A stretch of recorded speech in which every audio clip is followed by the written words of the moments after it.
Hello and welcome to another episode of South Asia Chat, brought to you by the Institute of South Asian Studies at the National University of Singapore. In today's episode, we have with us Professor Suranga Silva, a professor in tourism economics at the Department of Economics, Faculty of Arts, University of Colombo, Sri Lanka. He holds a PhD from Vrije University in Amsterdam in tourism economics, an MPhil in environmental economics from the Maastricht School of Management, the Netherlands, and MA in economics. He has published nearly 100 research articles, books, and other related publications on tourism economics. Welcome, Professor Suranga. Thank you very much. Yes. I'd like to begin by asking you about the impact of the pandemic and other recent developments that took place in Sri Lanka on the tourism industry, right? We know that 12% of Sri Lanka's GDP accounts for the revenue from the tourism industry. Also, we have seen like 10% growth in 2018, and Sri Lanka was also named as #1 tourist destination in the world in 2019. But the recent developments in 2019, being the Easter Sunday attacks and also the COVID pandemic that took place in 2020, have sort of outbeaten these positive developments. So could you tell our listeners how the tourism industry has been impacted by these events in the last 2 years? Okay, thank you very much. I would like to talk about the situation by thinking about the reality research and reality resilient and recovery concept. When I look at the reality situation of emergence because of the COVID-19, actually COVID-19 is one of the most dangerous and disastrous pandemic ever happened in the world in our recent history. And tourism has become one of the worst affected industries among the other industries.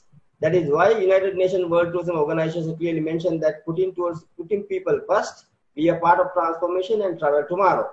So in that case, I would like to mention that, okay, now as you very clearly mentioned that Sri Lanka has been the best country to visit in 2019. But you know that we had a very difficult situation from 2019 on before, because we had a civil war at that time. Mm-hmm. And when we look at the comparison between the Sri Lanka 2009 and 2018, I can summarize like this. Basically 2009 we had only 4.4 million tourists, but 2018 it has become 2.3 million tourists. It is more than 500% growth of tourist arrival. So when you look at the tourism income, we had 2019 only $81 million revenue, but it has become 2018 173 billion. It is actually more than 1,000 percentage increase. When you look at the direct and indirect employment, Sri Lanka has actually got, because of the finishing the war, we have actually more than 200% employment increase. When you look at the capacity improvement of hotel industry, actually it has been 100%. So it is very obvious to say that Sri Lanka is relating its potentials after finishing war, and we are actually reaching the best achievement. Actually 2019, actually we got a very good year. That is actually world has recognized Sri Lanka as the #1 destination visit. When I very specifically mention about 2018 and 2019, it is very important to understand what happened. 2018 actually our growth rate was 10%, more than 10%. We had more than 2.3 million tourists. But 2019 it has declined 18%. Therefore, we could actually get only 1.9 million tourists. So when you look at the earning capacity, actually tourism earning, 2018 we got 11% or more than 12% growth of tourism income. But unfortunately, 2019 we got only the decline has happened. The decline is around 18%. So therefore, our income become $3.6 billion. So when you look at all these things, 2019 is disaster power. Actually, we were to grow faster and we were to reach our potential. Ultimately, what happened because of the Easter Sunday attack, the whole hopes demolished. So after after 2019, what happened because COVID-19 came to Sri Lanka? January started, so therefore we were in a very difficult situation. So let me explain what has happened the COVID-19 because of the COVID-19. So because of the COVID-19, we actually lost all the potential and all the growth potential we reached from after finishing the war. Therefore, we actually very upset actually because of the whole industry actually collapsed. It is actually, if you look at the more than 90% of total industry income and arrivals actually finished and demolished because of the COVID-19. So when you look at the employment of Sri Lanka tourism, basically formally we can say that 80% of total employment represents the hotel and restaurant industry. In general, actually, the hotel and restaurant industry direct employment is around 180,000 people. But if you calculate the whole industry's employment, we can see that it is more than 350,000 or 400,000 people actually are in vulnerable situation right now because of the COVID-19. So therefore, I think that if you can look at the sector-wise, okay, hotel and accommodation sector, we are in a vulnerable situation, more than 130,000 employment. And travel agency, tour and travel agency operation, we actually having more than 12,000 people are in a vulnerable situations. Airline industry, more than 10,000, 8,000. And the agencies providing recreation facilities around 1,500. So tourist shops actually around 2,000. And the same time, guide actually they are in a very vulnerable situation. They actually around 5,000 people more than 5,000 people are actually now unemployed. So the situation is very severe situation we are facing right now. So therefore, I think that we have hopes right now because of the COVID-19. We are actually getting better. So this is a summary of what we are having. We lost our income, we lost our employment, we lost our investment. It is creating a huge impact because tourism industry is generating around 5% of GDP of the country. So I think that is the great loss for Sri Lanka as a nation. Right.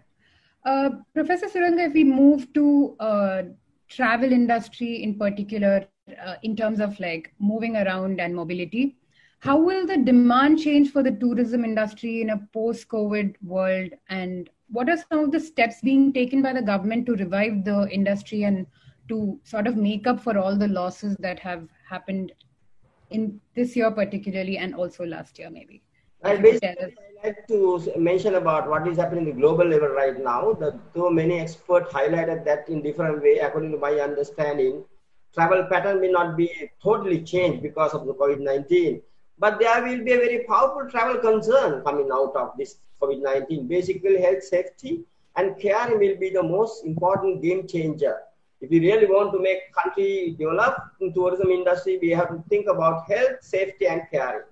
So the sanitized and automated and contactless tourism with more personalized services are important for the attraction of tourists. More importantly, actually, the informal sector going to be actually having big problem because customers are so concerned about the formal sector because they want to get the connect with the formal sector and stability sector. Big tour operators will have more chances for getting more booking in future. And tourists seek more flexibility booking actually. They must have a flexibility of cancelling their booking as well. That is also very important. Pricing strategies, actually the customers are mostly looking at the very economic pricing because they have a certain risk of going out of their home.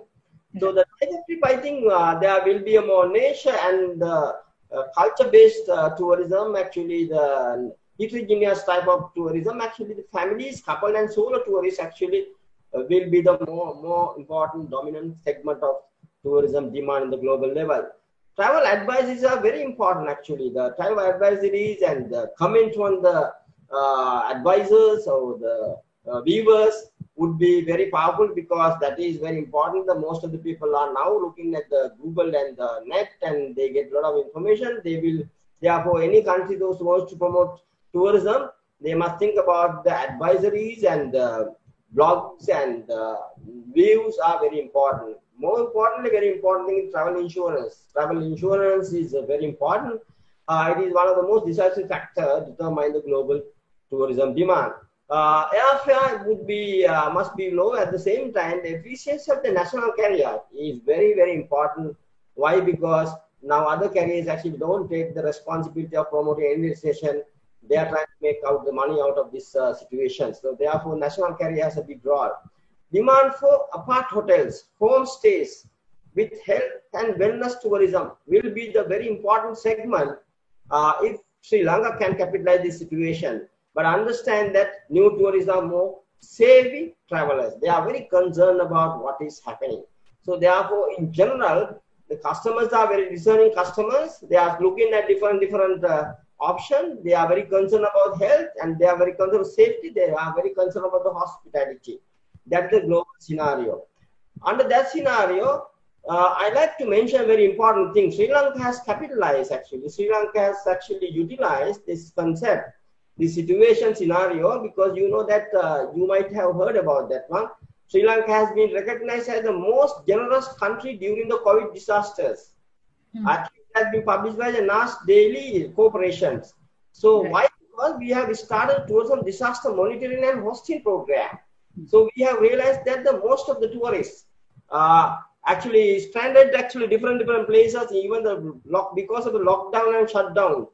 So lock down the cities and shut down the airport. Therefore, there are a lot of people actually they are actually running out of their money, what they have with them, and they are away from their families.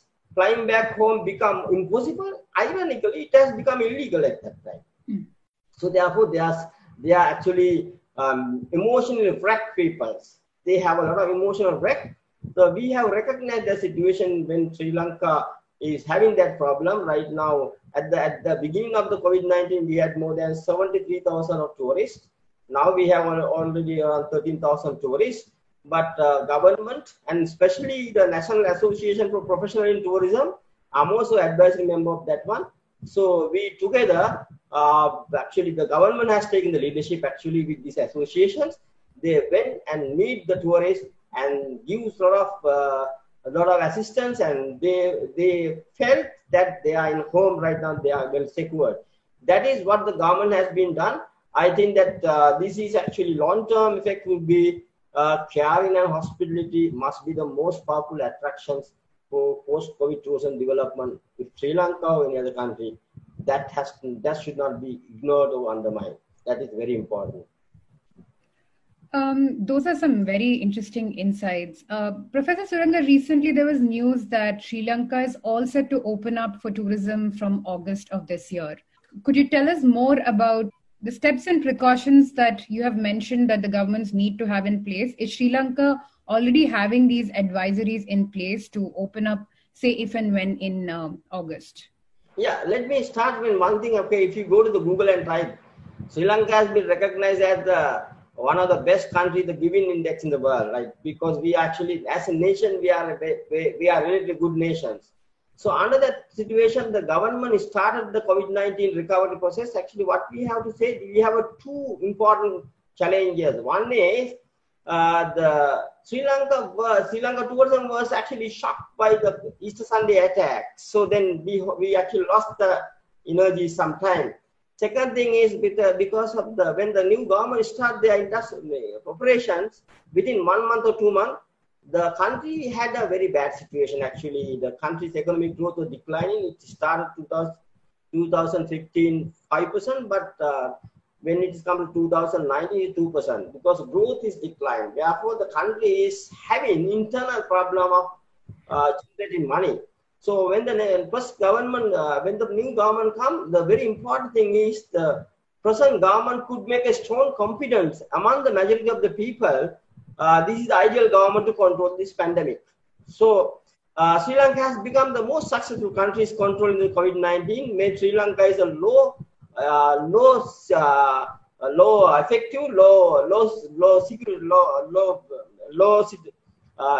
threat country for the COVID-19. Introduced the operational guideline by the government and all keeping it all tourism stakeholders together, and with the guidance given by the Ministry of Health and the World Health Organizations. The rapid adaptation of implementation of these guidelines are being carried out by Sri Lanka Development Authority with the cooperation and support with the other key stakeholders. So therefore, establishment and the service provider that passed the compliant audit will be. Now, basically, I'd like to summarize like this. The government has introduced a very interesting concept that the operators of tourism industry, and if they are going to maintain the guideline, then the government is awarded for them certificates, safe and security certificate, that because to display the premises as a mark of trust and assurance of the tourist, then actually that is actually very important, because then they are encouraged to maintain this guidelines and the condition adhered by the ministry and the health ministry and the WHO. From the entry procedure to country to departure at the airport, all touch point of tourists have been guided properly. At the same time, financial relief has been given, VAT reduction, tax reductions, long-term debt moratoriums actually introduced by the central bank, business incentive loan scheme have been increased, working capital management facilities have been provided, investment incentive for the packages, investment incentive packages have been introduced.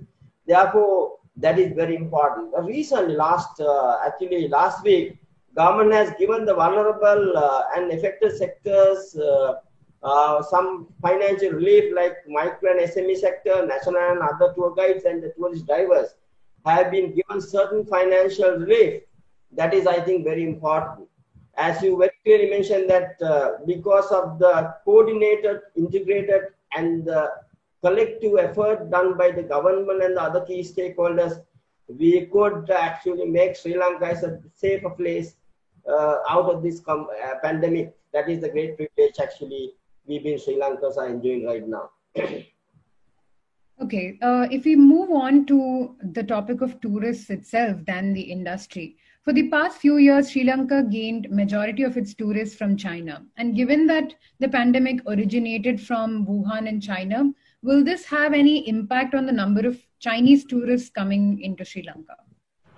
Actually, that is actually, I like to say this answer is not negative. It is the opposite. We are positive of Chinese impact of Sri Lanka, because if you look at the women actually affected by COVID-19, is the first COVID-19 patient we can see in Sri Lanka. But what government did is they have given the maximum health support, and she recovered and she was sent back to Hubei province. So the due respect from the government, I think that is a great privilege, actually great advantage we get. So basically, China has been helping us a lot actually since years actually during the wartime period. China was the first country to get recovered, actually provided some medicinal facilities and other things to Sri Lanka. And China, I think China and Sri Lanka has a good relationship, and China has become a second highest tourist generating country to Sri Lanka. When we look at Chinese outbound tourism, it is the number one in the world, and they are making more than $300 billion to the global market. I think our total income of tourism income is on maximum $4 billion. So they are spending more than $300 billion. So therefore, I think it's a good time. This ties and partnership and the understanding between China and Sri Lanka must be capitalized for Sri Lanka tourism. So what I want to tell you now, Chinese economy will be reviving back actually. Now in future, most of the Chinese tourists will search different places to go. But understanding that America, Europe and Africa, other countries is still having the problem with the COVID-19 and the political situation not very attractive in specifically America because of these incidents. Therefore, Chinese will search different places to visit. I am sure that China will recognize Sri Lanka as one of the preferred destinations for their travels. So Sri Lanka have a great business opportunities with the next couple of months with China, and at the same time we can understand that Sri Lanka government have done a very vital role to develop this relationship. But therefore China is reviving back. At the same time, Chinese people are trying to travel some other places, but Europe and America is right now not very attractive place for them. So they will definitely find Sri Lanka as one of the preferred destinations. That is what I believe right now. Okay. Lastly, Professor Suranga, could you tell us more and sort of sum up about the opportunities and challenges for Sri Lanka's tourism industry in a post-COVID world? And also, could you tell us more about the medical tourism aspect of it? And also, what should Sri Lanka do in future in order to be better prepared for a crisis of this sort? Actually, now, crisis this kind. Yes, sorry. Sri Lanka is actually redesigning its strategic plan for tourism development. Because of this COVID-19 under the new normal, Sri Lanka has realized that the most important part is wellness, health, and the careness and hospitality. So based on that one, Sri Lanka is now expecting that more towards for wellness tourism. But when I look at the medical tourism, we have been actually trying to promote medical tourism before COVID-19. Even our president recently said that this is a very important area to think about Sri Lanka tourism development. As you know that around 15% of global tourism actually for medical tourism, and they are generating more than the huge amount of money. I think more than 300 billions of dollars actually part of this 15% tourism segment of medical tourism. So therefore, it is actually very important. Government has planned to generate around 20 billion target out of the medical tourism in future. But we have a lot of potential. Actually, basically, we have more than 1,000 hospitals, more than 1,000 of hospitals, and the different districts, different places. At the same time, public sector. At the same time, private sector also doing a lot of hospital right now in Sri Lanka. Therefore, we can think about this public-private partnership could enhance the medical tourism. Right now, also, we are getting a lot of patients through this medical tourism, Maldives and other countries. So, therefore, we have a great potential. And the most important aspect I would like to highlight here is we have the very oldest health system in the world. That is we call Deshiya, Chitsaka and Hela Vedakama. Actually, it is predating the Ayurvedic. So therefore, we hope that this traditional medicines of Sri Lankans can be utilized for wellness tourism. Actually, this can be joined with Ayurveda, Siddha, homeopathy, Unani, and allopathy and different type of segment. But I like to say that homestays and wellness centers can be operated. But one thing we have to emphasize that first time in the world history under this COVID-19, we have established the quarantine hotel concept. That is actually start from Sri Lanka. Hotel have been actually promoted, Center for Quarantine Medical Centers. So that experience can be utilized for Sri Lanka. Actually now hotels are doing very well. A lot of Sri Lankans, those who are in Europe, they are coming to Sri Lanka this time period.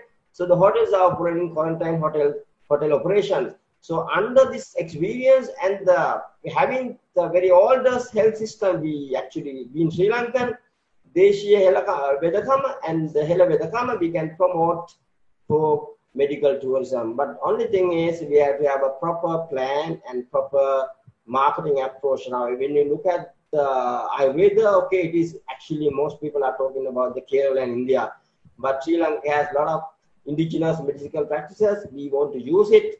This is high time we have to promote this type of tourism in Sri Lanka as a post-COVID strategy. Thank you, Professor Suranga, for those insights. And indeed, it is very interesting to know more about the Sri Lankan tourism industry and the challenges and opportunities that it faces in the coming future. And I sincerely thankful to you and your team, and I'm a great honor and privilege to have these discussions. Thank you, Professor Suranga.